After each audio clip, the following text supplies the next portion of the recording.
خدا وعدے کے خلاف نہیں کرتا۔ کیا تم نے نہیں دیکھا کہ خدا آسمان سے پانی نازل کرتا، پھر اس کو زمین میں چشمے بنا کر جاری کرتا، پھر اس سے کھیتی اگاتا ہے جس کے طرح طرح کے رنگ ہوتے ہیں، پھر وہ خشک ہو جاتی ہے تو تم اس کو دیکھتے ہو کہ زرد ہو گئی ہے، پھر اسے چورا چورا کر دیتا ہے۔ بے شک اس میں عقل والوں کے لیے نصیحت ہے۔ بھلا جس شخص کا سینہ خدا نے اسلام کے لیے کھول دیا ہو اور وہ اپنے پروردگار کی طرف سے روشنی پر ہو تو کیا وہ سخت دل کافر کی طرح ہو سکتا ہے؟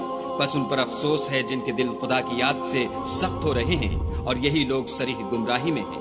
خدا نے نہایت اچھی باتیں نازل فرمائی ہیں، یعنی کتاب جس کی آیتیں باہم ملتی جلتی ہیں اور دہرائی جاتی ہیں۔ جو لوگ اپنے پروردگار سے ڈرتے ہیں ان کے بدن کے اس سے رونگٹے کھڑے ہو جاتے ہیں، پھر ان کے بدن اور دل نرم ہو کر خدا کی یاد کی طرف متوجہ ہو جاتے ہیں۔ یہی خدا کی ہدایت ہے، وہ اس سے جس کو چاہتا ہے ہدایت دیتا ہے، اور جس کو خدا گمراہ کرے اس کو کوئی ہدایت دینے والا نہیں۔ بھلا جو شخص قیامت کے دن اپنے منہ سے برے عذاب کو روکتا ہو، کیا وہ ویسا ہو سکتا ہے جو چین میں ہو؟